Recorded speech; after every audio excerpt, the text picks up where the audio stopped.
The white puffs coming off of Falcon 9 that you see on your screen are cold nitrogen gas, which help with attitude control.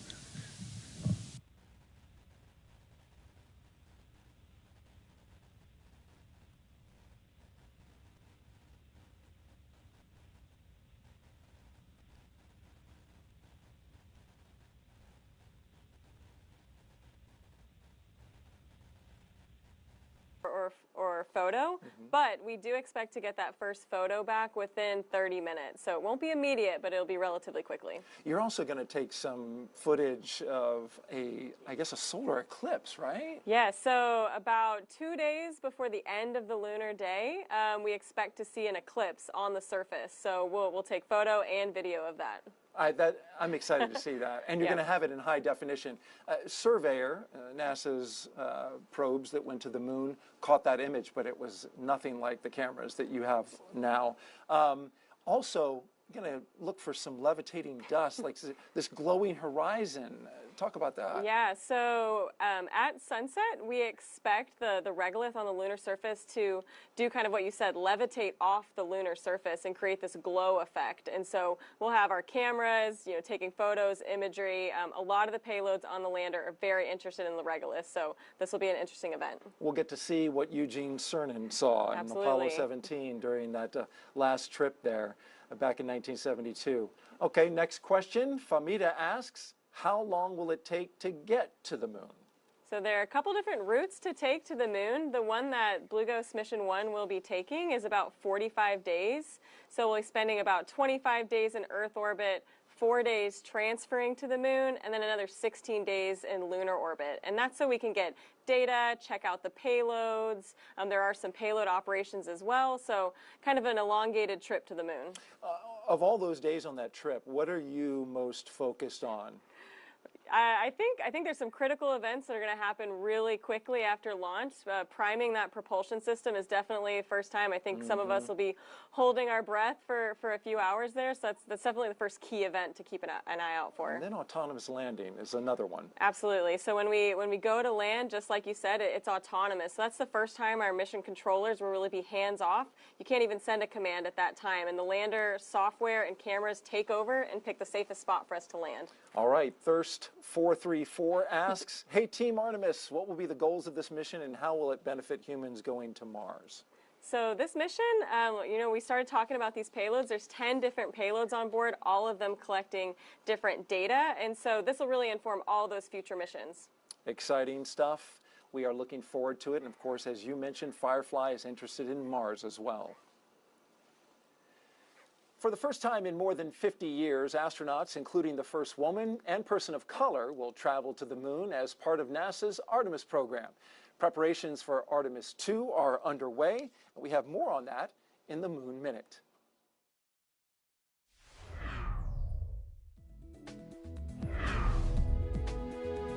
Hi, I'm NASA astronaut Victor Glover, pilot of the Artemis 2 moon mission, and I'm here at the Vehicle Assembly Building at NASA's Kennedy Space Center in Florida, where behind me, booster stacking is beginning for the Artemis 2 rocket.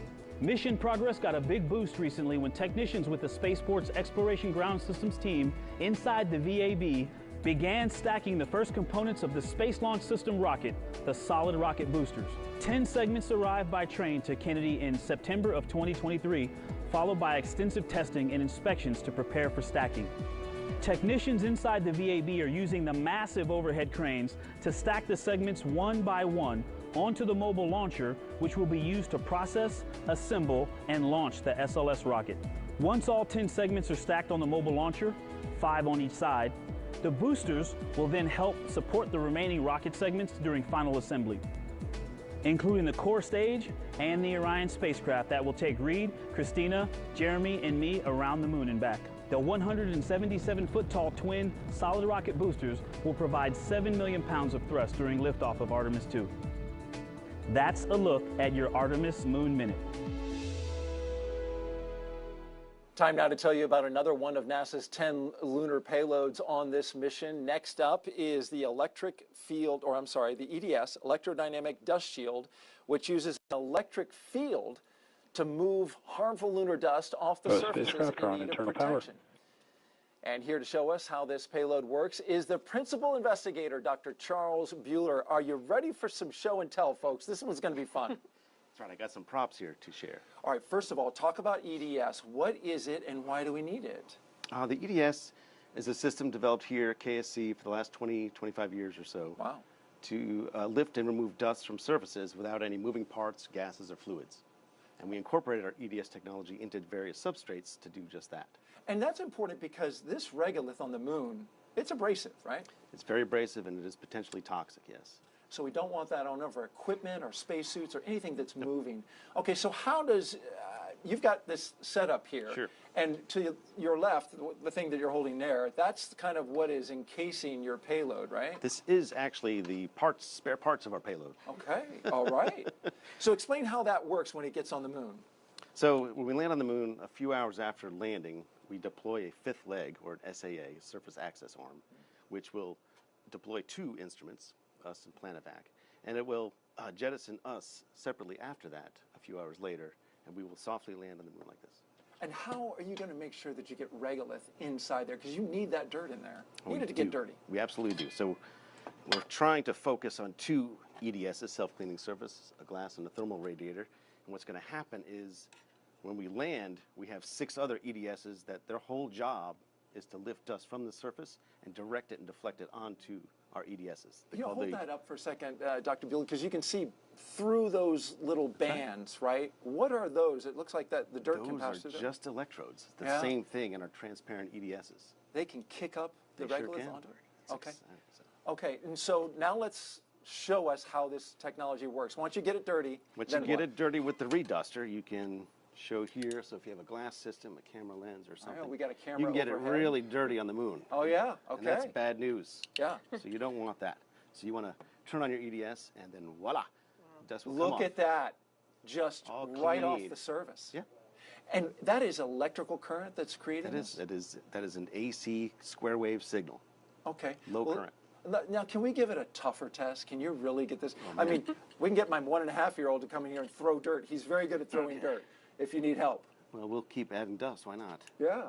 You know, Well, hey, it's live TV. What could go wrong? Yeah. cover the whole thing. How Oh, about that? now you're talking. And what I can also do, once we de-energize that might take a few more minutes. It doesn't take too much longer. So We if can talk that's about harmful regolith, literally nothing moving, no moving parts, no gases, and it's just coming off the surface, pretty cool. and it still continues to work it right off. Yep. That's fantastic. And what's nice is if it's on, we can't get dust to stay on it. Come on. Ah. That's also very useful. That's fantastic because these little dust particles, as I understand on the moon, as you were just talking, are like little shards of glass. So you don't want that stuff to stick. What do you expect to happen on the moon when you do this? Now on the moon, we have to polarize the dust, so that takes a little bit longer. So we apply a DC field for a few seconds or a few minutes. And that's based on the resistivity of the dust. Okay, and Ray, it's been pretty fun to watch that happen, and you had to make sure that this had good access to the regolith. How'd you do that? Yeah, so as he mentioned, we designed this surface access arm, and so when we land on the lunar surface, that arm will deploy down, and then there's a hinge that we very specifically designed to get EDS to flatly land on the surface and get that dust up in it the way it needs to perform its science objectives. So. And you can kick up a little more regolith if he needs it? Yeah, well, there's other activities going on the lander that I think will really help get dust on there. You know, the Lister drill will be running. You know, there might even be some dust from landing, that impact kick up a little. So we'll try to get a lot of dust on your payload to help you out. I appreciate that. All right, very We good. wanna be dirty. I want one of these for my entire house. And just punch it and all the dust goes away. Then you really have something. We are looking forward to this experiment. Thank you, Dr. Charles Buehler, for being here. Thank you for the demonstration. And Ray, appreciate your insight on how you integrated into the payload. That's great. All right, well, thank you very much. All right, time now to tell you about another one of NASA's 10 lunar payloads. We're going to have so much more of these lunar payloads coming up in the show. We're going to get to that in just a little bit. You may have heard us mention CLPS, which is the Commercial Lunar Payload Services Program, at the beginning of the show. Let's dive a little deeper now into this relatively new NASA initiative. Our moon. It seems so close in the night sky, but getting there is really hard. But what if there was a way to change that? Only a few nations have successfully landed on the moon, As NASA sends astronauts back to the lunar surface, this time to stay, we will need to send science and technology instruments ahead of time to lay the foundation for human exploration. To make this happen, NASA is helping establish a commercial lunar economy. For the first time ever, there will be commercial delivery services to the moon. We are enabling American companies to send our payloads to the lunar surface for us. These delivery services will expand our capabilities for exploration, radically increasing the amount of science we can achieve. This high-risk, high-reward initiative will invest in and leverage the entrepreneurial spirit of American innovation to launch a commercial lunar marketplace, advancing technology and exploration for all of us. With this never-before-seen streamlined access to the moon, we will be able to make novel measurements and develop technologies that scientists have long wanted to do on the lunar surface. And as this new industry matures, this commercial delivery service for NASA and other customers could expand beyond the moon to other destinations in our solar system. And we can learn to live on another world because we are explorers.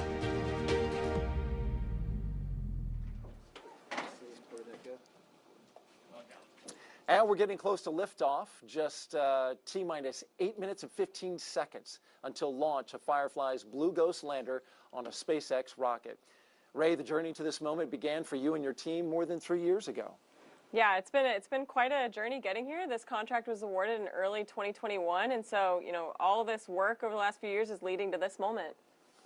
And you've got a pretty big team. Talk a little bit about that. Absolutely. We have a team of dedicated engineers, operators, technicians, and support staff that have been working tirelessly to make this mission a success. I'm incredibly proud of what our team has accomplished and what we'll continue to accomplish once Blue Ghost begins its road trip to the moon. And what's your sense of how the team is feeling right now? You've done a ton of preparation. You've been there from the start with these folks getting ready to do this mission. Yeah, the team right now, I think, is just filled with anticipation, excitement. I was messaging some of them earlier, and I think today it really started to set in, when you see that Falcon 9 go vertical on the pad. So just excited to finally start our journey. And we're looking live at the Mission Operations Center in Austin, Texas, Firefly Aerospace. You can see the folks sitting there. This is the mission team. This is the team that's going to be there all the way to landing and beyond. Engine chill has started. Absolutely. So you can see all of them kind of sitting there. They're getting prepped. They're getting their consoles set up.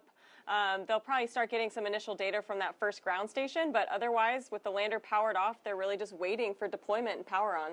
Ray, I'm wondering, Firefly, as a company, you've launched before, but this is the first time that you're launching to the moon. Is it different? I think it's a little bit different. I'm sure the Alpha team, the first time they launch, they feel very similar to how I feel right now. But really for launch, it's a few hours and then your mission's over. For us, this is really just when our mission Stage begins. 1, fuel and it load leads complete. into these 60 days of operations in orbit and on the surface. So it's kind of a surreal feeling. It's hard to explain. And you get to look up at the moon at night and say, we're going there. Yep. So I think all of us kind of started looking at the moon a little differently. Leading up, the engineers would text us, 3 full moons till we launch, 2 full moons till we launch. And so you look up at night and you get filled with excitement. Well, we are excited as well. We're going to go out and watch that launch. In the meantime, there's the moon. There's where you're headed. Let's send it back to SpaceX in California as they walk us through the final moments of the countdown. Thanks, Daryl. At T-minus 5 minutes and 40 seconds to liftoff, all systems are currently go for non-time liftoff at Launch Complex 39A at Kennedy Space Center. And the moon was looking great, but we were waiting for a call out for the strong back retraction coming up here shortly. What's going to happen is the clamp arms around the top of the second stage, which is just below the fairing, will begin to open up. Once those clamp arms open up, then we'll begin to move the strong back away, slightly away from the vehicle. And that process will take about 20 seconds. Vehicle, the TE or transporter erector will be just about a couple degrees away from the vehicle. And then at T0, we'll move it about 45 degrees above the pad deck. Pressing for strong back retract. and that will we'll move it about 45 degrees above the pad deck. Pressing for strong back retract. And that will make the way for liftoff for Falcon 9. And we did hear that call out that we are preparing for strong back retraction. That should be coming up here in about 20 seconds. Now the strong back is that vertical structure just behind the vehicle that you see there on your screen. Strong back lower has started. And there's that call out that the strong back retraction has begun. Now, again, what you're going to see is those clamp arms just below the fairing are going to begin to open up. And once they are fully open, that'll make way for the transporter erector to move away from the vehicle.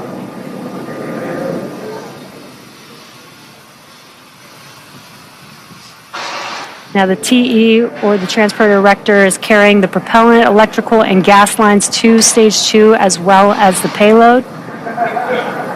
And there you can see on your screen that those clamp arms are now opening up. And this is a good view here because you'll be able to see that TE start to move away from the vehicle. It's pretty slow, but you should be able to see it here in a few seconds.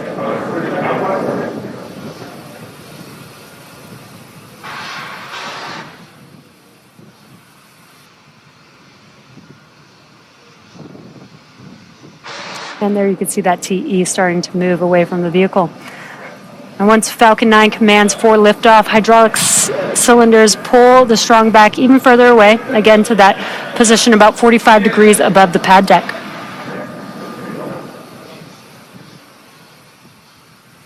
Now we are coming up on liquid oxygen loading completion at the T-minus 3-minute mark.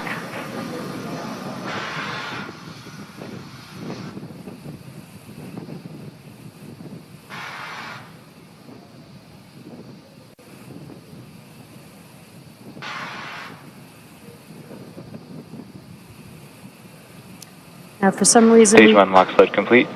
There's that call out we were waiting for. Stage one liquid oxygen loading is now complete. If for some reason we do not launch today, we do have a backup opportunity tomorrow, January 15th at 10:09 p.m. Eastern Time. Currently, weather is green and the range is ready to support a T0 of 10:09 p.m. Eastern Time. And the landers continue to be healthy, and the Falcon 9 team is tracking no issues on the vehicle. Next coming up will be at T-minus 2 minutes. We should hear the call out for propellant loading. Stage 2 LOX load complete. Right on time. That is stage 2 LOX load complete. That means propellant loading is now fully complete on Falcon 9.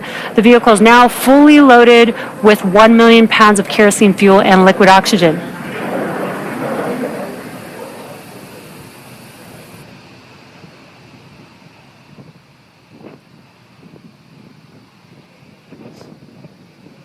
And just a correction, it is 1:11 a.m. Eastern Time for liftoff tonight. Gas launch closeouts has started.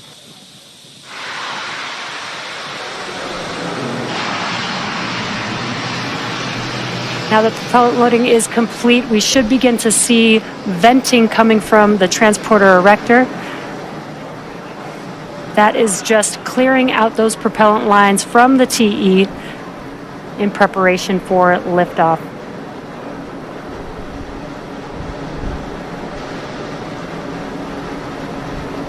Falcon 9 is in startup. Third call out. This means that the Falcon vehicle's internal flight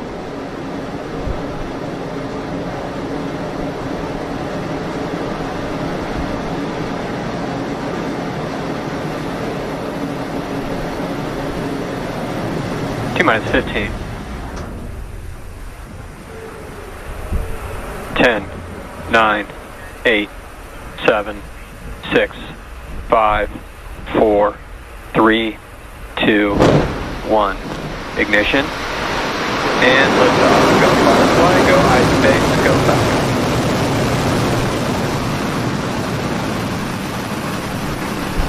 Vehicles pitching downrange.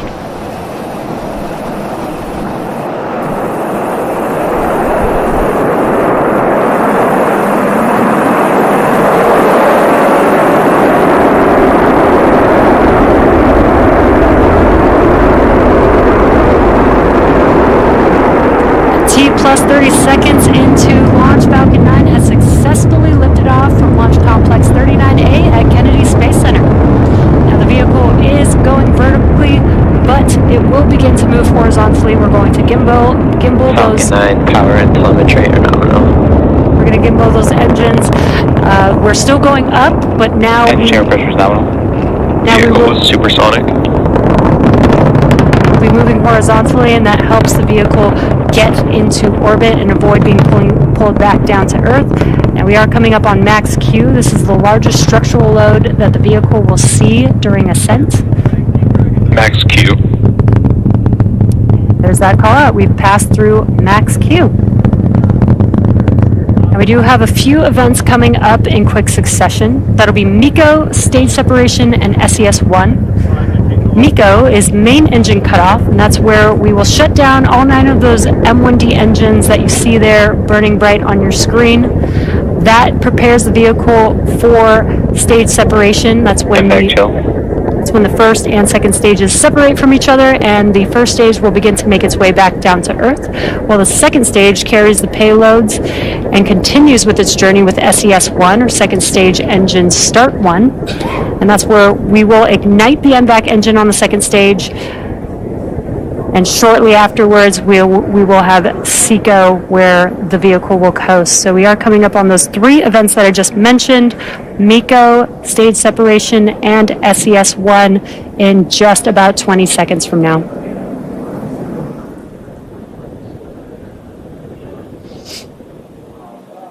Some really cool tracking views here of Falcon 9 and those 9 Merlin M1D engines burning bright there.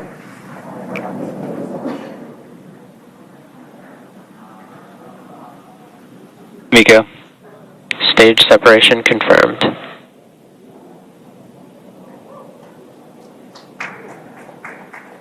MVAC ignition.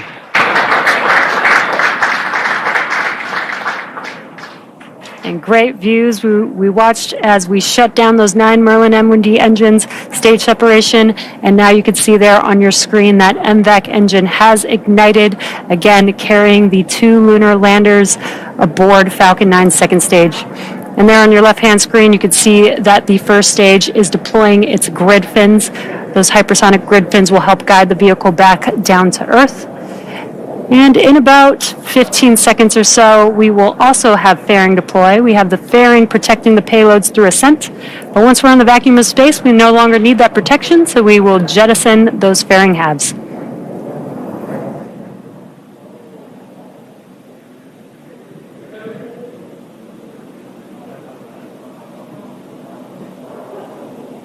Fairing separation confirmed. And a really cool view of the payloads encapsulated in those fairing halves. The fairing halves deploying. We will once again attempt to retrieve these fairing halves once they make their way back down to Earth. And in a few minutes, we will also have a couple more burns for our first stage to prepare it for landing on our drone ship. Just read the instructions. Now we are T plus 4 minutes and 10 seconds into today's mission. We're currently in the first of 3 planned MVAC burns. Around T plus 6 minutes, you should see on your screen the first stage's entry burn. Now that entry burn is where we ignite 3 of the Merlin M1D engines, and that's going to be the E9 engine plus the E1 and E5 engines. Now that helps slow the vehicle down as it's re-entering back into the Earth's atmosphere. Now the reason why we slow down the vehicle is to reduce the re-entry forces, which helps us recover and reuse the first stage booster.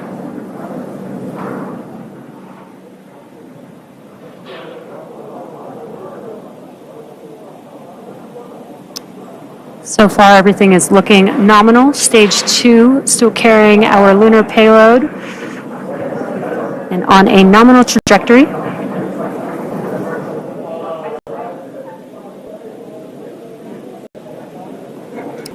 Again, the first stage vehicle is making its way back down to Earth. We're about 45 seconds away from the entry burn beginning. And just as a reminder, the first stage booster that is supporting today's mission will perform this entry burn for the 5th time.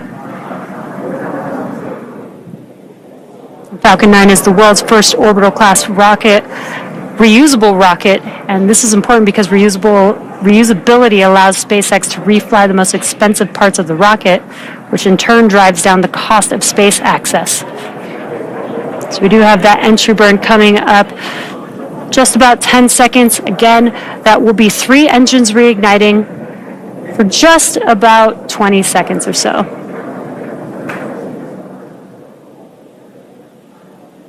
Stage 1 entry burn startup. Stage 1 FTS is saved. There's that call out, and on your left-hand screen, you can see that those engines have ignited.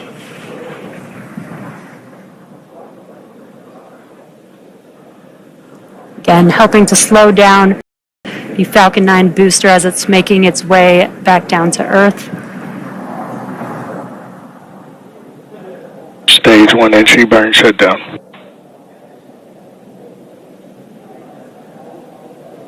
And there we heard the call out as well. As you can see that the engines have shut down. That concludes the entry burn for the Falcon booster. Coming up next in about 1 minute will be SECO. That is second stage engine cutoff. And that'll basically be where we shut down that MVAC engine and allow the second stage to coast with the payloads. Stage 2 is in terminal guidance. As the vehicle is making its way towards its targeted drop-off orbit for each of the lunar landers. And just shortly after we have SECO, we'll also have the landing burn start up on the booster. So we will have a couple events happening back to back. Stage 2 FTS is saved. Stage 1 transonic. For landing burn, we reignite the center E9 engine. And again, that slows the vehicle down just in time to touch down for landing. And we have SECO 1 coming up, as well as a landing burn in just a few seconds.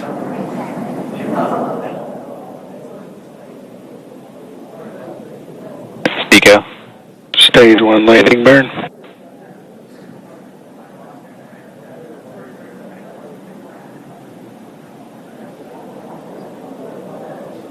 Nominal orbit insertion. And a cool view of first stage, touching down for landing.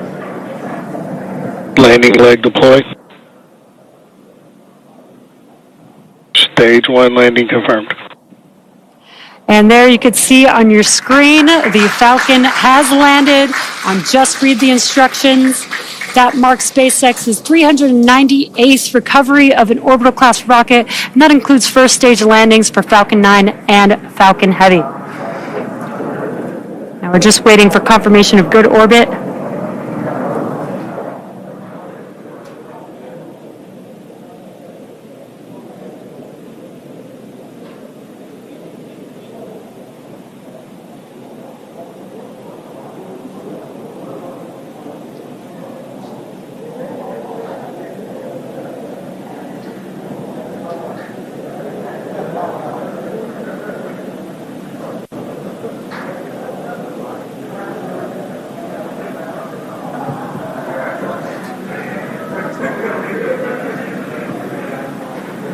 Again, we have had SECO, that is second engine cutoff 1 for that MVAC engine. And we are just waiting to confirm good orbital insertion.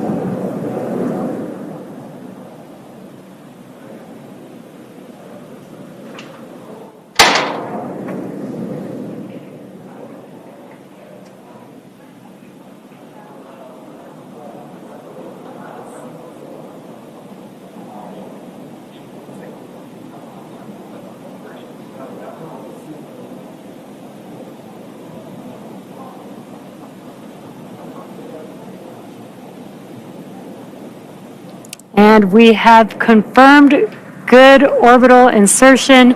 Now the mission isn't over just yet. Coming up next, we have the second burn of our MVAC engine, or SES-2, on board the second stage around T plus 58 minutes. And then that will be followed by payload deploy. So until then, we're going to send it back over to you, Daryl, at KSC.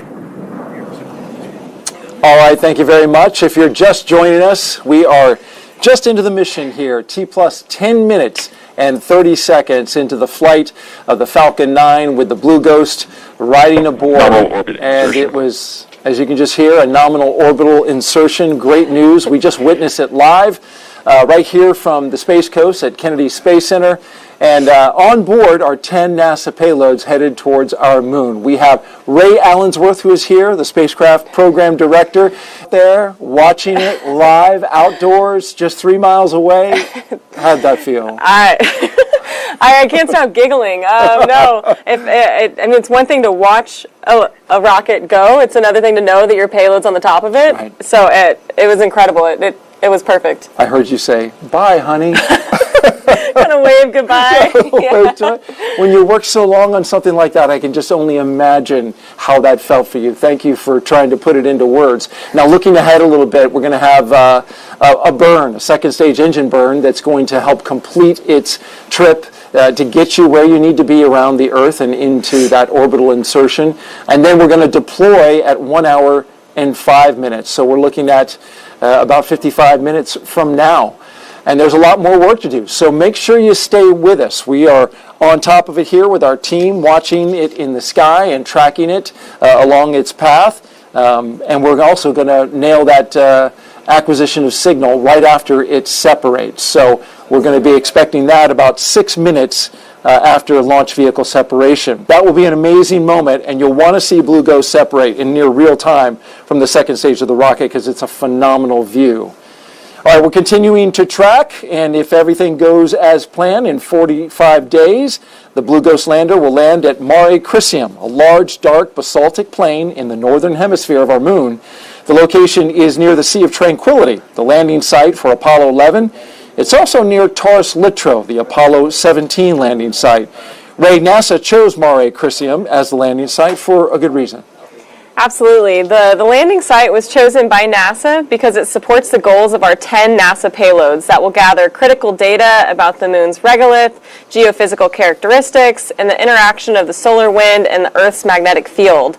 The landing site also allows us to capture the lunar sunset after Firefly operates for a full lunar day, which is about equivalent to 14 Earth days. We'll be studying a unique phenomenon seen by Eugene Cernan during his final steps on Apollo 17, where he observed a horizon glow as the lunar dust levitated on the surface.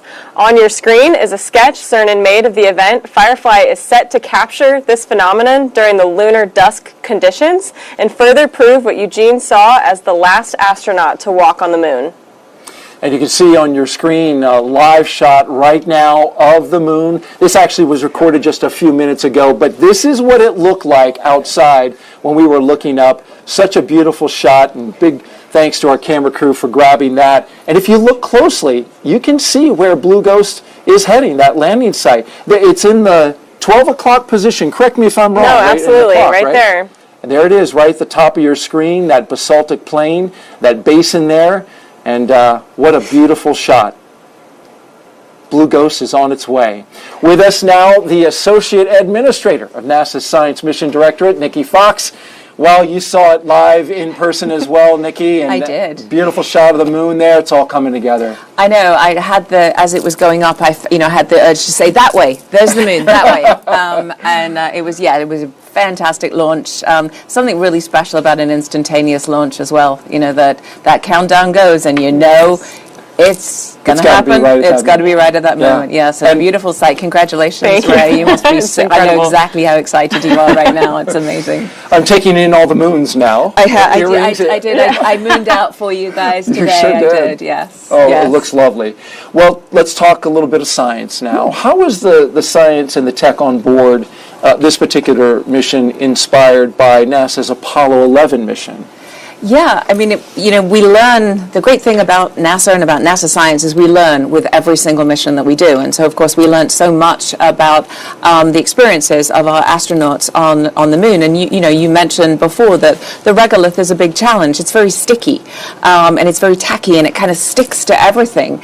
And so we actually have a couple of experiments on there. One is going to sort of look at just how tacky that dust is. It's going to look at different surfaces and see how much that regolith sticks to it. And then we have another one that's a super cool demonstration that's going to try and see if you can shake the dust off. It's the EDS instrument, and it's going to put sort of electric currents through, so it's not moving parts, it's not actually shaking it, just to see if you can displace the regolith, and so actually the instrument cleans itself as well. So it's very, very friendly, and so we're going to look at how we can improve the conditions for the Artemis astronauts. Yes, and we had a wonderful demonstration of the EDS principal investigator showed us how exactly how that dust is going to shake off. Can't wait to see what happens on the moon. Yes.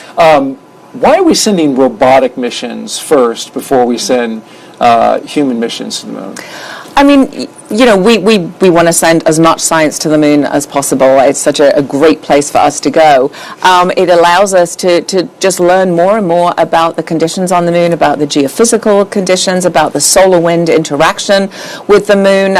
We can't wait to get the science up on the moon. That's why we're such fans of the CLPS program. It's like a geological sort of preserved record of what the ancient solar wind is like. You just need to go down a little bit into the regolith, and that's the preserved sort of surface interactions. And of course it allows us to think about what we want our astronauts to focus on.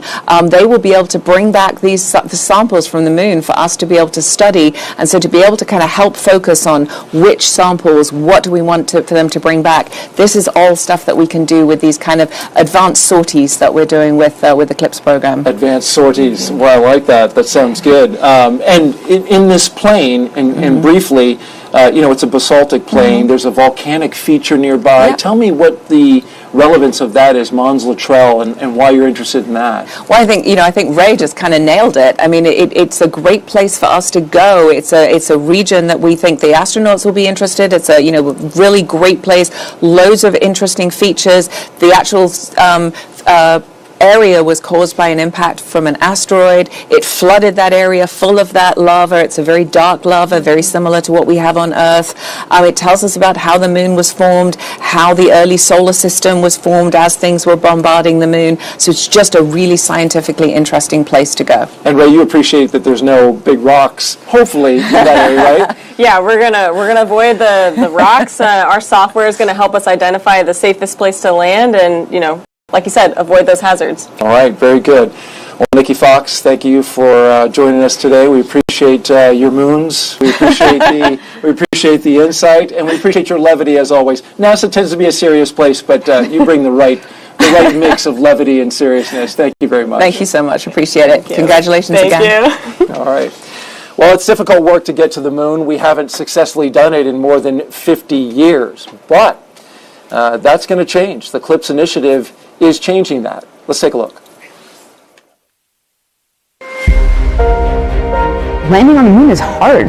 We're going back. Under this Artemis program, we're going to be sending humans to the moon for the first time since Apollo. So ahead of humans, we want to get up as much science exploration and technology experiments as possible. So CLPS starts facilitating a lot of the early science, the things we want to learn before we even send humans. CLPS stands for Commercial Lunar Payload Services, CLPS. The services part is the key element. Ordinarily, when NASA delivers a payload to the surface of the moon, they do it with a commercial partner, but NASA controls the building of the vehicle. Now, we're buying the service of delivery of our lunar payloads to the surface of the moon. It is a delivery service, akin to a delivery service that you'd have here on Earth. NASA will provide payloads to a commercial company. They decide how to get it to the moon. They have to develop their own lander, but they also have to manage the entire end-to-end mission. It's meant to provide affordable, rapid, frequent access to the lunar surface through American companies. We're funding different companies. We have commercial companies that are competing to win task orders to deliver our payloads to the surface of the moon. One of the goals when we started CLPS was to help establish a lunar economy. Somebody has to do it first. When it becomes commercially available, then they're able to crank them up. Then they're able to make it more affordable. And so the lunar surface is just the next frontier for a commercial environment. But we had to acknowledge up front, all the way through the highest levels of the agency leadership, that some of them will fail. These missions may not be as successful as a traditional NASA mission. We have accepted the risk that going through this innovative approach with these commercial companies, that there could be some failures. Some of them are new companies. None of them have ever successfully landed on the surface of the moon. So they're going to learn lessons. We need to give our vendors the opportunity to learn. And so that'll help ultimately buy down our risk as these companies learn, okay, what does it take to actually build up the lunar lander, integrate payloads, get to the lunar surface and land safely. They've been able to demonstrate that they have very, very good technical depth and the ability to design and execute missions. We're going to take more shots on goal. We aren't risking human lives. And in the big picture, if we're flying missions at 1/10 of the cost of a NASA mission and we fail 2 of them, we still get 8 missions for that same price. Even with 1 or 2 or 3 failures, this is still a very economical proposition. It's a risk posture which is more risk tolerant than NASA is accustomed to. There's not a single one of these companies that's willing to bet their mission on a coin toss. Every one of them is doing what they can in order to have the most successful mission possible. But the important thing to realize is that risk tolerant does not mean risky. And the rewards are a long-term ability to get payloads to the moon inexpensively, frequently, and rapidly. We want science, so we can then put more of our resources on even more science, exploration, and technology payloads and get more of a return on investment when we get to the moon. CLPS provides tremendous benefit across the scientific and economic communities. So there's a lot we'd like to learn about the moon to help human habitation and prepare us for missions to Mars and beyond. So the moon is the first step. All right, we've been going through each of the 10 payloads throughout the show, and now we've got a doozy. 5 of the payloads right now, and that's half of the ones going up to the moon. Joining us now is Dennis Harris, mission manager for those NASA payloads, and appreciate you being here. It's good to be here. Let's start now with the Lunar Planet Vac, or LPV, which collects samples of lunar regolith from the surface. This is really interesting. I mean, the name kind of suggests exactly how it works. Planet Vac. It's like a vacuum. Yeah. They carry up their own compressed gas, blow down on the regolith, collect it, and then put it in a canister. And this is a tech demo, so the canister in the future can be used to return the samples to Earth, or it can be used to send to any instruments on the spacecraft for in situ measurements during the mission. Yeah, if we wanted to bring it back, we could. Correct. There you see it, Ray, as it's mounted there underneath the Blue Ghost. Tell me how you had to account for this thing, which is touching the regolith. Absolutely. So this payload, obviously they're a vacuum. They really needed to be in situ, touching the regolith. So it's on the bottom of that surface access arm that we talked about earlier that's also carrying EDS. And so when we land on that lunar surface, that surface access will go down, and their sample collection head is right at the end. So it'll press down into the lunar surface and then collect dust onto a sample sorter that we placed on the top deck. So it's another payload with multiple components that we placed kind of strategically to help them accomplish what they need to. Maximizing that lever arm that you're putting down on the surface of the moon. Yeah. Pack them all in. Right. Okay. Well, next up is LEXI, the Lunar Environment Heliospheric X-ray Imager. LEXI is a wide field of view, soft X-ray imager that will image Earth's magnetosheath and magnetopause to study how energy from solar wind generates geomagnetic storms and space weather. This one's interesting to me because this is looking back at Earth rather than looking at the moon. Correct. And as Brian Walsh, the PI, said yesterday, this is going to be the first global measurement of the Earth magnetic field and the interaction with the solar wind. And we can see in this graphic where they interact. Explain that to us. Well, this is where the solar wind meets the magnetosphere. And what happens is, you see the bright yellow and red spots, they're giving off energy. And so we're going to look at the photons, which happen to be in the frequency of soft X-rays, to see what's going on. What a unique area to look at that. And I take it, Ray, that it had to go on top, right, in order to look up. Yeah, this payload, very top deck. It's also mounted on a 2-axis gimbal. So this is a gimbal that we really specifically designed. Yeah, you can see it there. So that LEXI can look back specifically where it needs to collect that data. So pretty intricate gimbal, but I think it was a lot of fun for the engineers to kind of solve that problem to get LEXI pointing where it needs to. That's cool, that 2-axis gimbal, a solution coming from Firefly. You got to appreciate that. We do. All right, well, this instrument that's next is, we have a demo right in front of you. A RAD PC. This is a radiation-tolerant computer system. Dennis, why do we need radiation-tolerant computers? Well, radiation is a killer for computers. Ionizing radiation could cause a bit flip, could crash the whole system. This particular system is going to use a set of 4 CPUs to kind of count each other and make sure each other's, there has been no single events. And so if it senses one, it puts one of the pads offline, uses the other three, rewrites this one, puts it back on. And so radiation hardened hardware is very expensive. And right. so to build a shell around it, that's expensive, and it's heavy, right? It's heavy, and this is 95% commercial off the shelf. How about that? And so it's order of magnitude cheaper, and I believe it could be the future of space computing. Really jump the computing power on the moon in an area that's really tough for computers without adding weight. I like that. That's good stuff. All right, 3 down, 2 to go. Next up is NGLR. This is the next generation lunar retro reflector, right? And it's a target for lasers on Earth to precisely measure the distance between the Earth and the moon. Explain that, how that works right there. Well, range finding observatory on Earth is going to shoot out a laser pulse. It's going to hit this, and it's going to return it. And the nice thing about the next generation is it's built so it's going to return the ray to where the observatory is going to be. Not where it was, but where it's going to be on the Earth. So this is going to allow us to make precise measurements and watch the surface of the moon as it moves around. And actually, this is a follow-on to Apollo retroreflectors.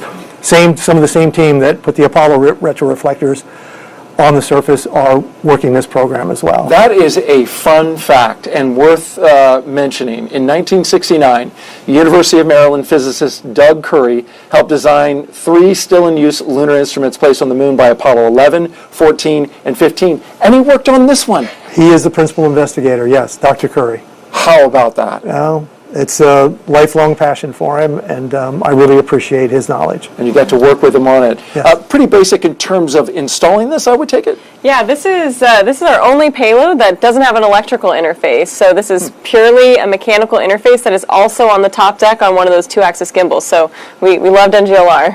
All right, very good. All right, and last but not least, we have the regolith adherence characterization, or RAC. Now, I kind of like this one because of all the different samples that are on board. It's going to determine how lunar regolith sticks to a range of materials exposed to the moon's environment. So there it is. What are all those little, circles on the wheel? So those are all different material samples. So some are spacesuit materials, some are optical materials, some are Teflon, some are aluminum. As Nikki was talking about, lunar regolith is really not good to work with. And so what we want to help determine here with this experiment is what kind of materials can we use in the future? What kind of changes can we make to, say, spacesuits or the equipment we put on there to help them, live longer and survive the regolith. And you want to get it dirty, I take it. This one is the one, much like Rad PC, who wants all the radiation can get, we want all the dirt we can get, so to speak. So how did you accommodate that, Ray? So this payload it's not on the bottom deck, facing the moon. It is kind of facing outward, though. So that wheel is exposed outward. It's not covered by any of that gold MLI you see on the rest of the lander, so that when we land, anything that kind of puffs up will go and hit those materials, and you'll be able to study how they affect all those. And if you don't get enough regolith on it, is there anything you can do to help it out? I think a lot of the other payload ops will help it as well. Maybe we'll toss a cold gas thruster their way if they need a little more. We'll play with that. But they should be able to get covered pretty well. There's literally a negotiation going on right here. It's like, okay, we'll take that, right? That's a good idea. Wow. Ideas coming out on a live broadcast. I love that. Okay. All the work that's been done, you had 5 of these. Yes. You must have been pretty busy. I was. It's very challenging, but it's a new paradigm. And these are low cost, more risk tolerant. And the teams that worked on them have worked hard for the last 4, 5, 6 years. I really appreciate their effort. And NASA's job is to help them get to the moon and help us all get science. Absolutely. And Dennis, before we let you go, a human interest note. You told me that you invited your mother, 90 years old, to come watch this launch as something to mark off her bucket list. Absolutely. It just happened. How did that go? Oh, she loved it. Right up front, loved it, especially the sound. She took the video, and she was all smiles. And she has an engineering curiosity, right? Right. She was back in the early 50s, she had a scholarship to Montana State for an engineering scholarship, which unfortunately she couldn't go, but she then jumped into the Navy came out as an electronics tech. So maybe that's where my interest in engineering comes from. She must have been proud watching that rocket fly with your 5 missions aboard. She was. All right, Dennis Harris, thank you very much for joining us. Appreciate you taking the time, and good luck with all of the payloads. And good luck to you guys. Thank you. Really looking forward to it. All right. Well, now we are going to step aside while we await our next big milestones, the second burn of the second stage of the Falcon 9 rocket, and then the separation of Firefly's lunar lander from the SpaceX second stage. Now, we're going to return for that and more in about 20 minutes. We'll have more payloads. There's 2 more left if you've been counting. We're going to talk about those. We'll also see that tremendous video as we watch Firefly hopefully release from the second stage and drift off into space. That's all coming up in a bit. Again, 20 minutes from now. Hope that you'll come back and join us. Take a little cat nap. We'll be right here, and we'll see you then.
His reaction to the progress Firefly Aerospace has made so far in the Blue Ghost mission is NASA Deputy Administrator Pam Melroy, former NASA astronaut as well. Thank you so much for being here. Well, you were here for the launch. You watched a beautiful launch. Your reaction? Wow. Well, I think it's easy to forget at a moment like this how much work goes into, how many things have to go just exactly right. So I'm excited. My congratulations to Firefly, to SpaceX, to the NASA team, everybody who played a part in this, including the people who put the instruments on it as well. There's a lot of work to do yet, but it is just amazing to achieve this, and it was such a gorgeous launch. Right. I mean, beautiful. You had the moon up there, nearly full. It was waning gibbous, Yes. 97%. Yes. Want to make sure we get that right. But yeah, and then you could see it. It was such clear conditions. Yeah, and I think what's interesting is I've seen so many launches that were going to the space station, and they disappear quickly. They're going up the East Coast, and they're gone. And so the trajectory is just so noticeably different. You're like, oh yeah, this one's going somewhere else. It's really exciting. It seemed louder than normal because I've seen a lot of launches like you, and it was powerful as well. Well, I want to ask you about a couple of things. There's a lot of hard work ahead. Of course, Firefly Aerospace, as Ray has been telling us throughout the broadcast, it's got some challenges, right? They've got to land on the moon, which is not easy, and that's the nature of this program. So what would you say as part of the leadership here at NASA to the Firefly team about the work they have ahead? Yeah, well, this is a great moment, but I think what we all know is that you can celebrate a moment and then you have to move on. There's a lot of work ahead, as you pointed out. This is incredibly hard. And I think my message to the Firefly team is congratulations for getting where you are, but keep your eye on the ball because you got a lot of work going. But I think one of the other important messages is we do this as a team. This is a team sport. And so the collaboration within the Firefly team, but also with your partners is really important. NASA has your back. We know that we're all doing things for the first time, so we just have to work together to solve any problems that come, and then we'll be successful together. Great words. I know that you must appreciate hearing that. Yeah, no, I think the team back home really appreciates that. I think they know that, we're all one team, but it's another thing to hear it, especially in this moment. Because like you said, really their job is beginning now. And, we have to refocus and start our mission. All right. Thank you very much, Deputy Administrator Pam Melroy, for being here. You are with the outgoing administration. Your time at NASA, we really appreciate your leadership here and all that you've done and coming to these launches and being a part of these launch broadcasts. Thank you very much. Thank you, Daryl. It's a great way to go out. Absolutely. Thank you, Pam. All right. Well, let's go now to SpaceX in Hawthorne, California, where Jesse Anderson is live as we await that second burn. Jesse. Thanks, Daryl. We are actually currently, as you can see on your screen, in that second burn, SES-2, here right now. This burn is a very short burn, and we've got live views of the NVAC engine there ignited on your screen, again carrying the 2 lunar payloads on Falcon 9's second stage. This burn will last just over a minute long. And this NVAC engine, the thrust on the NVAC engine is about 220,000 pounds of thrust. So even though this burn is only a minute long, it provides a lot of thrust for the vehicle to carry those payloads to its targeted drop-off orbit. Again, this is the second of 3 burns that we're in for the NVAC engine for this mission today. We are coming up on the nominal orbit insertion. Perfect timing. We have the conclusion that is SECO-2 of that NVAC engine burn, and we also heard that call out for a confirmation of good orbit. So it looks like we are on track for the first payload separation in just a few minutes from now.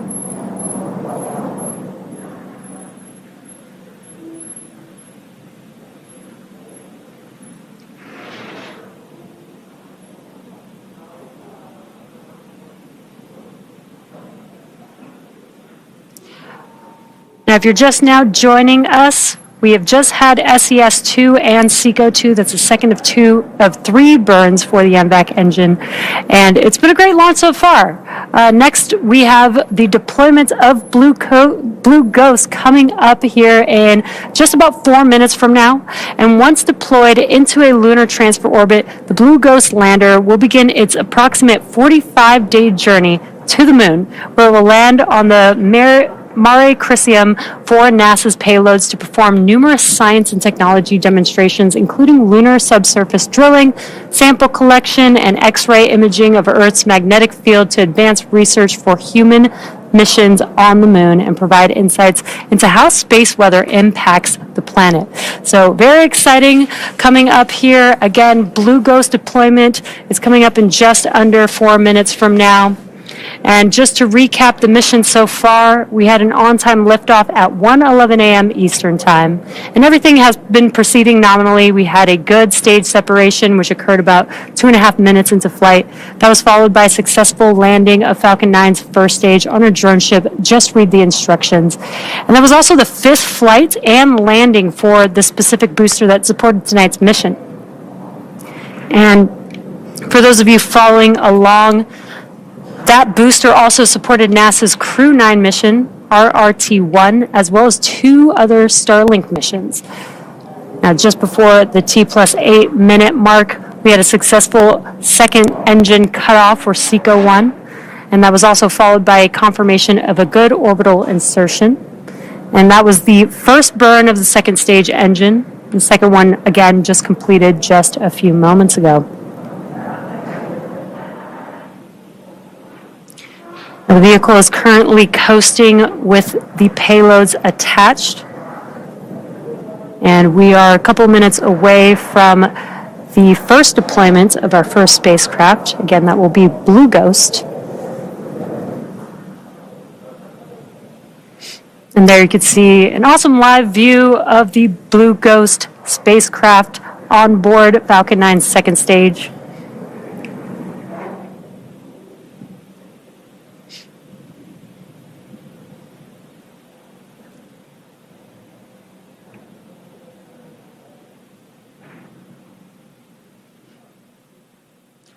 And we're just about 2.5 minutes from deploy of Blue Ghost. And this is a cool view. We do have the canister just below that spacecraft protecting iSpace's payload there. So we do have 2 payloads on board. But again, the next milestone coming up is that separation of Firefly's Blue Ghost lunar lander.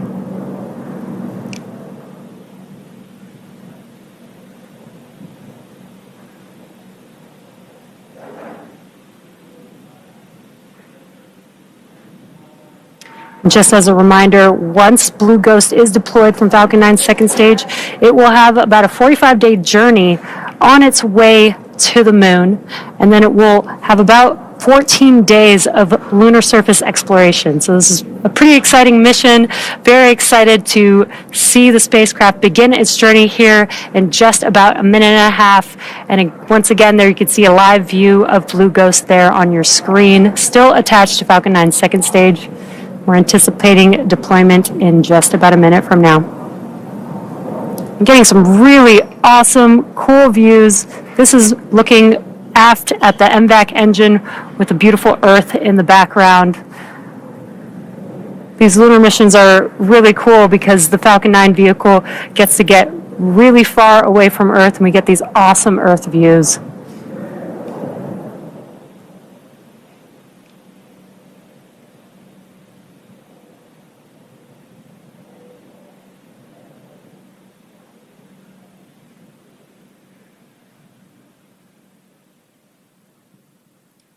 We are approaching deployment of Firefly's Blue Ghost here in just about 30 seconds.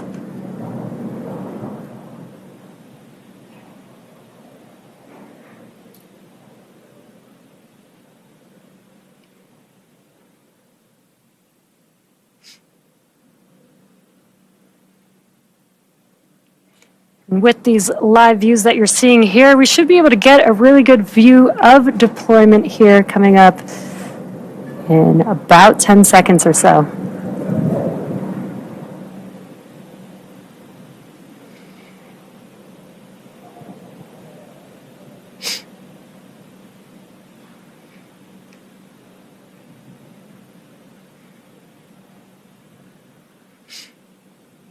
Firefly Blue Ghost, separation confirmed. And there you could see, and you also heard the call out for confirmation that Blue Ghost is drifting away from Falcon 9's second stage. From all of us here at SpaceX, it has been a pleasure having you on board, Blue Ghost. Safe travels. SpaceX is honored to be a part of NASA's Commercial Lunar Payload Services initiative to deliver science and technology to the lunar surface. And we want to thank Firefly for entrusting us with today's historic mission. Operation. All right, thank you very much, Jesse and the SpaceX team. FC COM on ops. Wow, what a ride. We're listening in First now. command at 3.1 is to enable carrier. COM is go to enable carrier. FC, please enable carrier. You're listening to the Firefly Mission Operations Center team. All comms be advised, SpaceX has delivered the separation state. Flight FC, I confirm that I see carrier enabled. Copy. Comms confirms carrier is enabled. All right, Ray, this is your team. They're talking. You got the flight director in COM there. SIPS 3.2, 3.3, please verify at your discretion. Right. So tell us what they're saying. So right now you're hearing the team go through the steps that are required to power on the lander and determine its position relative to the sun and make that first communications contact. So those mission operation controllers just outside of Austin, Texas are going through that process. It's an autonomous process that'll take several minutes. And so, the spacecraft right now is approximately 848 kilometers away from the Earth, and they're going to start pinging that lander as it's going through this autonomous process, so we'll be able to hear that. We're in range of the Hawaii ground station, and then in approximately 50 minutes at a penumbra event that FIDO will update. Right, so he's talking about that first ground station that we're going to make contact with. That's in Hawaii. So they're configuring that ground station to be able to make contact with the lander. And to be clear, you mentioned they're getting ready to power up, but they have to establish that communication first, right? Absolutely. So that autonomous process will take several minutes. So that's the power up process. And then they'll start sending what we call no-op commands to the lander. So it's just pinging the lander about every 60 seconds. All comms be advised, we would drop off nominally. And then we're basically just waiting for that kind of handshake, that just acknowledgement from the spacecraft that it's hearing us. And that was a good call out as well, that they confirmed. FIDO, if you do have the correct separation time, please comment in the logbook. That SpaceX dropped you off exactly where you needed to be in orbit at 1 hour and 5 minutes. Yeah, so that's definitely a really important check. Figuring out exactly where the spacecraft is step one. And then once you get your orientation, it's really forming that baseline of where's the spacecraft, what state is it in, and then moving forward from there. is available for the trajectory. Copy FIDO, please comment the expected penumbra time as well in the logbook. So you hear Jackson there. He's our flight director, kind of walking the team through those initial steps of gaining signal. And we jumped right into the work. The file is ready, and we are working on commenting in the logbook right now. That the Firefly team is doing in order to get that signal. We barely had a moment to soak up that separation, so we're going to re-cue that up right now, Ray, and I want to get your thoughts as the sun participated in a little bit of drama as it separated to go to the moon. Yeah, you couldn't ask for a more perfect shot there with the sun in the background. Look at it go. Sunburst. It's beautiful. I need a frame of that. But yeah, you see it. I think how she stated it's drifting away. That's kind of a bittersweet thought, but it's on its way to the moon. That was an incredible look at that, shot. The sun. Yeah. You couldn't have intentionally framed that up any better with the sunburst. Just we planned it exactly that. Well done. Thank you.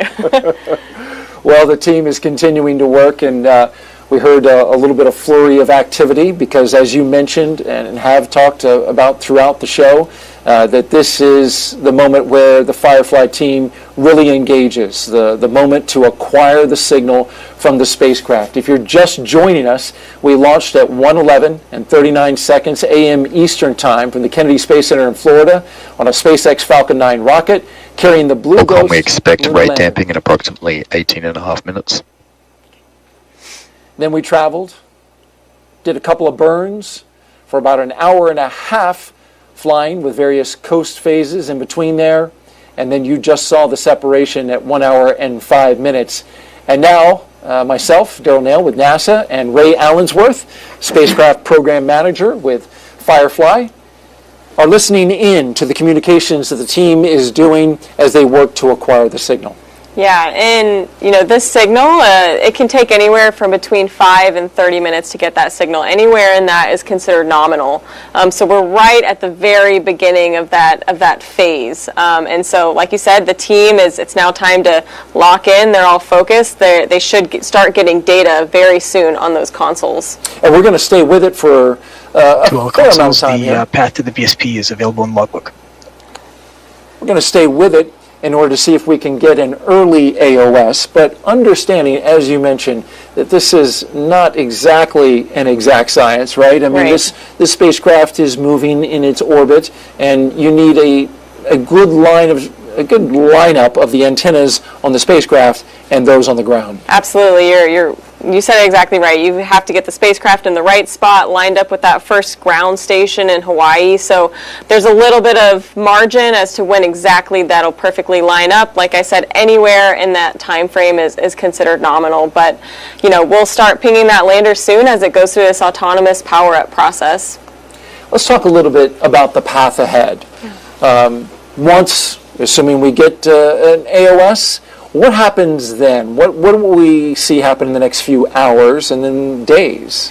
So when we get that acquisition of signal, there's some very initial... Falcon, be advised, SSC has AOS, standby.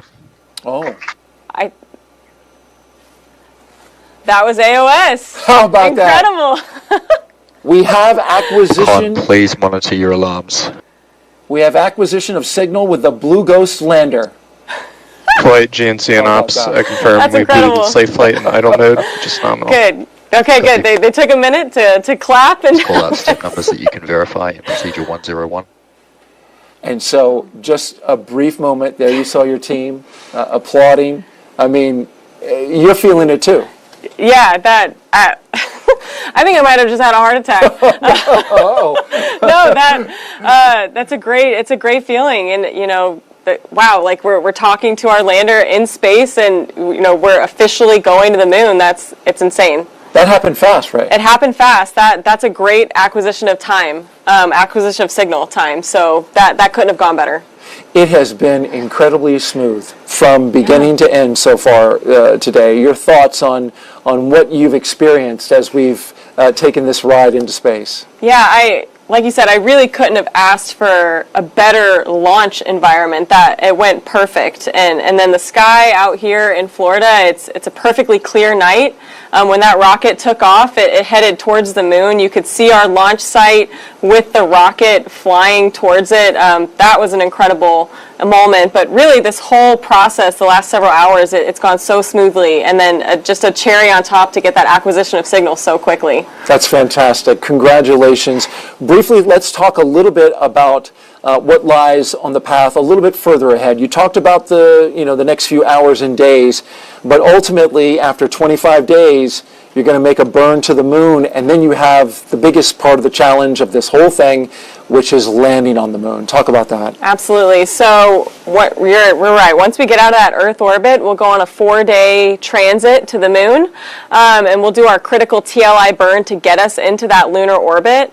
Then we'll transit around the moon for about 16 days, and we'll get in basically sequentially closer orbits, we'll go closer to the lunar surface, and so we'll start going through these rolling comms blackouts as the lander goes on the far side of the moon, before ultimately going into our final critical burn, DOI, which then initiates that autonomous landing sequence. So those mission operations controllers that you just saw in there, they'll have to say goodbye for a moment. The lander will go autonomous, and it'll take over. Our vision navigation software and our cameras on board will fully take over to get us safely to the lunar surface, and then they'll go back hands-on while some of the payloads have orbital operations. The rest of the payloads are just beginning their mission at that time. So we'll go into a full lunar day of payload operations and collect as much science as possible.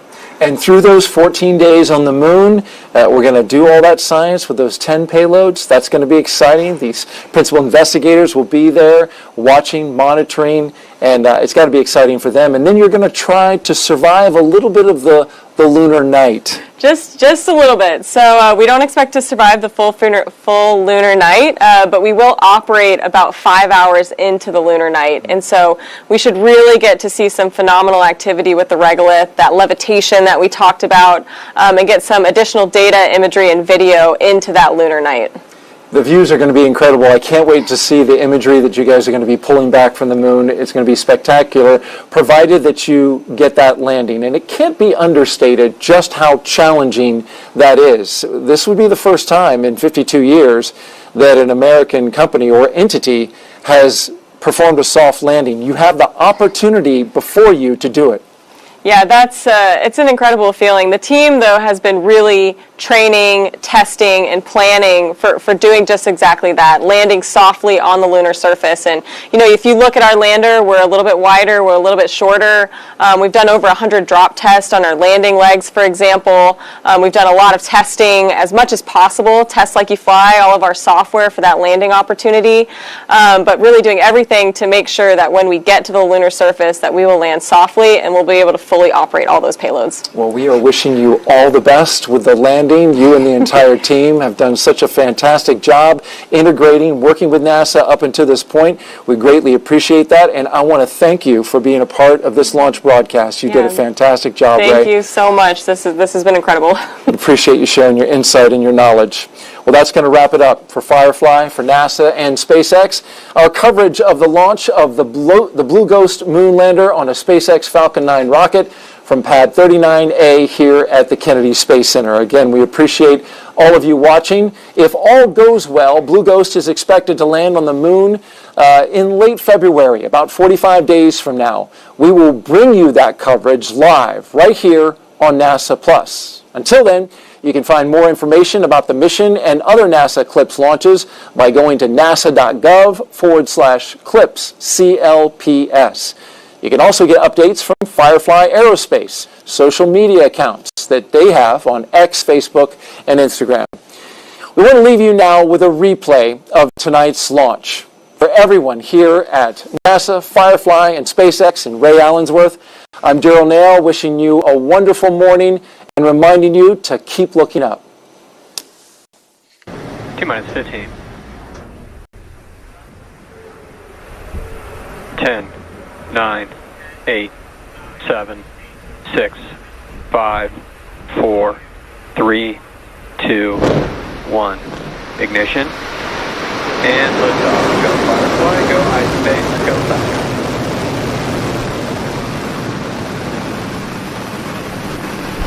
Vehicles pitching downrange.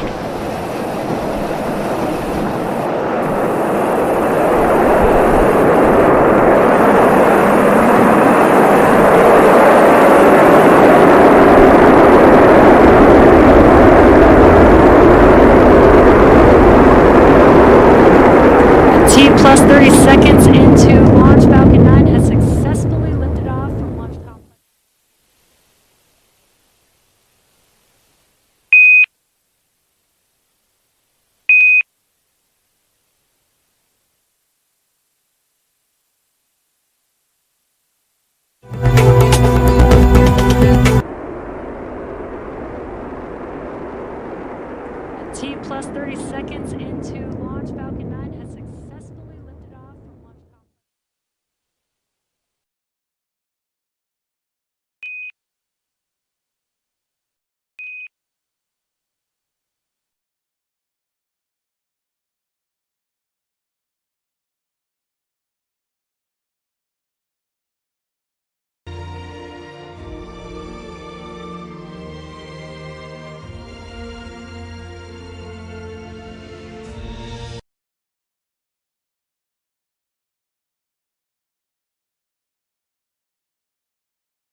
Us today throughout the launch broadcast is Spacecraft Program Director for Firefly, Ray Allensworth. Ray, so good to have you here today. Yeah, thank you. I'm so excited to be here. You're going to have all the knowledge and insight about this entire thing as we go along, so we appreciate that. Liftoff of the Blue Ghost lander is scheduled for 1:11 a.m. Eastern Time and 39 seconds for the detail-oriented.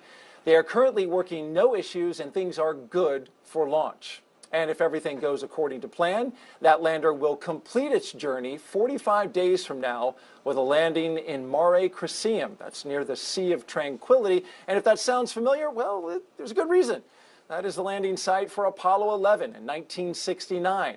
Firefly Aerospace, an American company based in Cedar Park, Texas, just north of Austin, designed and built the lunar lander that will carry, among other things, 10 NASA commercial lunar payloads, or CLPS, to the moon's surface, and that's the most that any CLPS mission has taken to this point. Now, we'll explain what each of those instruments do throughout the broadcast, but first, we need to catch a ride with SpaceX and Firefly's Blue Ghost lunar lander. We're going to get an update from SpaceX in just a moment. Let's start with you, Ray, though. What's your team doing? What has your team been doing as you've been leading up to this moment just before liftoff? Yeah, so the team, there's a few different things that are going on with the team. We have one team locally here in Florida, and actually about an hour ago, they provided the go to SpaceX, saying that Firefly Blue Ghost Mission 1 is ready for launch. And we have our primary team in Cedar Park, Texas, in the Mission Operations Control Center, and they're really standing by. The lander is powered off at the top of the Falcon 9 rocket, and we're just in anticipation of launch. Now let's get a closer look at the moon-bound lander. Here's Ray with an overview of Blue Ghost. Firefly's Blue Ghost lunar lander was designed for stability. It's about 6.5 feet tall and 11.5 feet wide, so it has a low center of gravity and a wide footprint. Blue Ghost has a robust communication system with 1 X-band antenna and 3 S-band antennas that enable HD video transmission from the lander to Firefly's Mission Operations Center in Texas. The lander has 3 solar panels to help power Blue Ghost and our 10 NASA payloads during transit and on the lunar surface. For propulsion, Blue Ghost has 8 RCS thrusters, or reaction control thrusters, that Firefly designed and built in-house. These thrusters help maintain the lander's orientation during maneuvers and independently perform the final descent by pulsing for a soft landing. We have 12 attitude control system thrusters that help point the spacecraft in the right direction. These are actually the same ACS thrusters we use on our Alpha rocket and Electra orbiting vehicles. Blue Ghost has 1 main engine that provides high thrust for our lunar orbit insertion and braking burn prior to landing. The lander has 4 propellant tanks that carry our hypergolic fuel and oxidizer. We have 2 pressurant tanks that carry our helium. Blue Ghost is equipped with 49 struts that connect our upper and lower panels to provide a rigid structure. These struts were built in-house using the same lightweight carbon composites we use on Firefly's launch vehicles. Blue Ghost has 4 carbon composite legs and foot pads that utilize crushed core honeycomb to absorb shock and stabilize the lander as it touches down on the lunar surface. Our foot pads have contact sensors on the bottom that signal engine shutdown upon landing. We have vision navigation software that supports landing by identifying potential hazards on the moon, such as rocks and craters, before determining the safest landing site.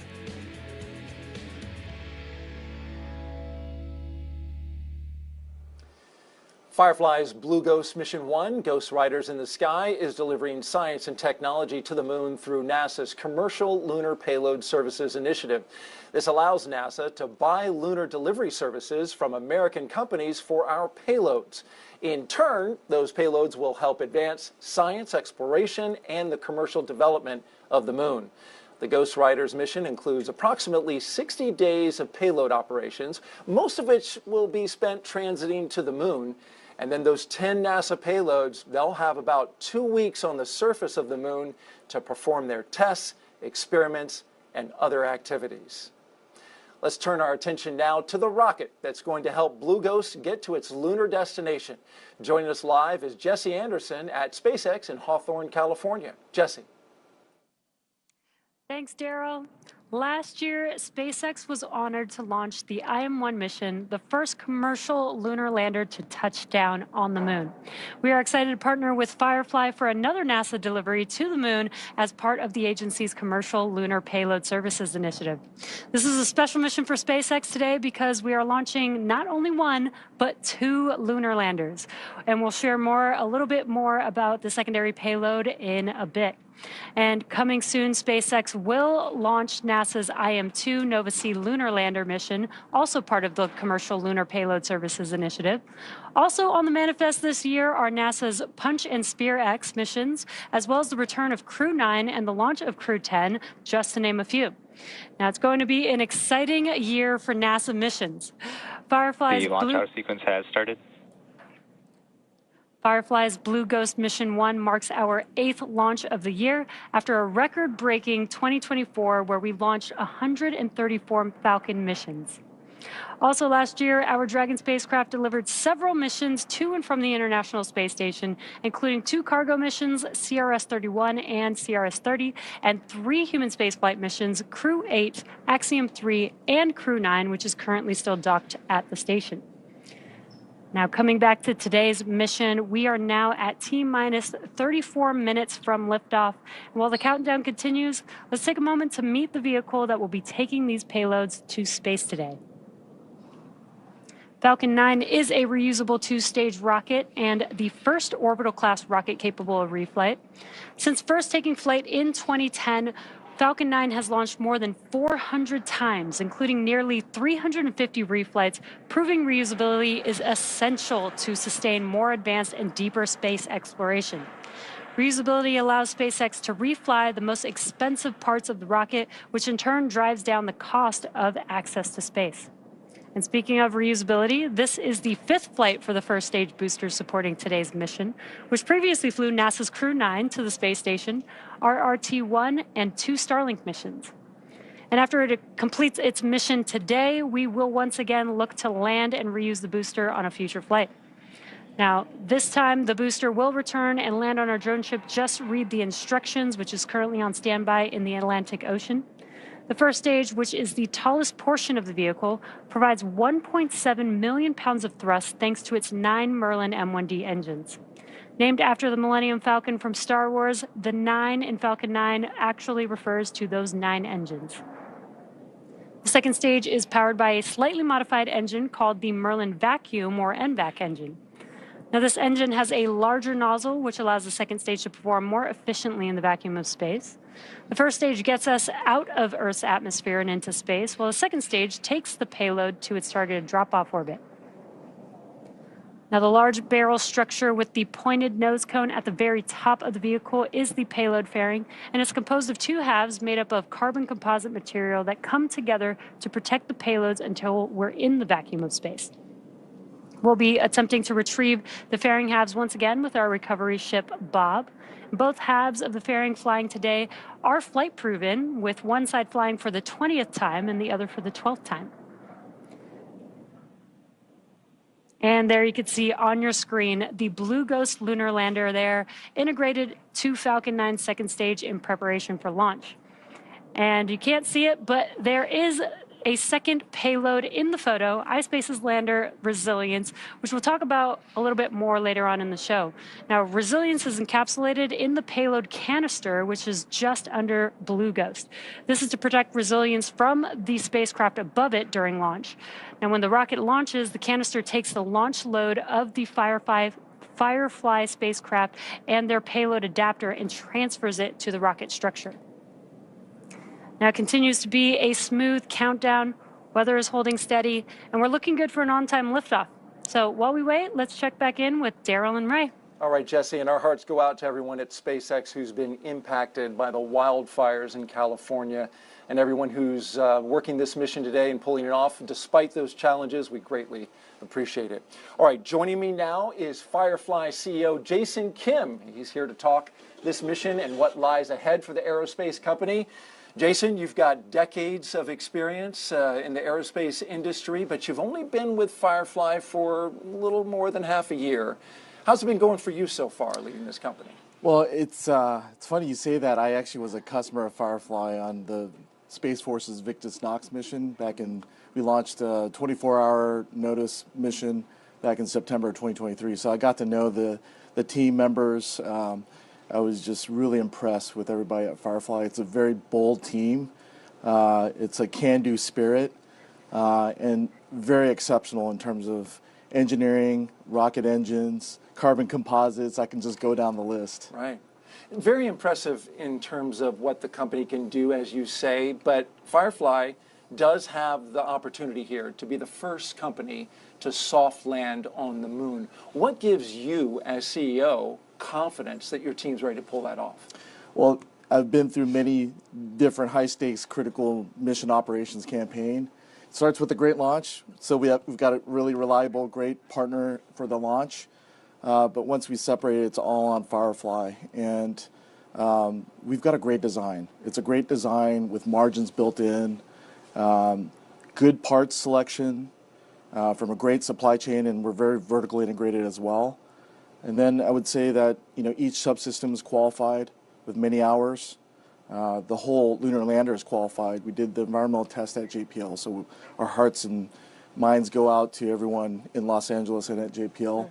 And then, it's down to the people. Our Fireflies, they've rehearsed for many, many hours. They've done dozens of simulations. Our team is back in Cedar Park. They're ready to go. They've been training really hard under Ray's leadership, and they have trust and confidence in each other. And at the end of the day, it's the people that are going to make this successful. And there's an added component to this that I'm wondering if you can share with us. You shared this in a press conference recently, that you talked to the two companies that preceded you in attempts in going to the moon, Astrobotic and Intuitive Machines. You were encouraged to call those CEOs and find out what lessons they had to share. Can you share what they said? Well, first of all, it's something that I wanted to do. That's just my style. I love competition, but in the big scheme of things, we want the CLPS program to be as successful as it can be. I talked to Pam Melroy, who I respect and I've known for many years, and she gave me that advice. You ought to talk to each of the CEOs and find out more. And so that's what I did, and they were very cordial. They took my call. We had great conversations. The number one thing that they would both recommend and advise me on is for our team to be transparent. Open and transparency is really key. To get all the support that you can get from the whole world, the nation, NASA, everybody. Secondly, we've looked at all the missions that came before us. It's really hard to do space missions. Going to the moon is even harder. It is. And so it's challenging to do that soft landing, as you know. But our team has looked at systematic things that have happened in the past, looked at, the hardware and software. And our design is, it goes back to the design is a great design with margins. Did tons of testing, both in environmental testing as well as air testing, and the actual crumple zones that we have with our pads. That's gone through different angles of testing, geometries. A thorough testing campaign. Very thorough. And probably don't need that shamrock on your lapel after all, because the team's been doing so well. Hey, Jason Kim, appreciate you being here. Thanks for coming on. And Thank you. Good luck to you today. Yeah, go Blue Ghost. All right. Firefly started with about half a dozen employees. Now the company has over 700. Ray has been there since day one, and she's going to show us how the Firefly team got through the last leg of Blue Ghost's journey, the rigorous testing campaign. Let's take a look. Over the past 3 years, our Ghost Riders have navigated through major key milestones. The initial phase centered on design qualification. Our engineering team conducted comprehensive analysis of the lander's structural and functional requirements. We then shifted to subsystem testing. We validated carbon composite structures on the test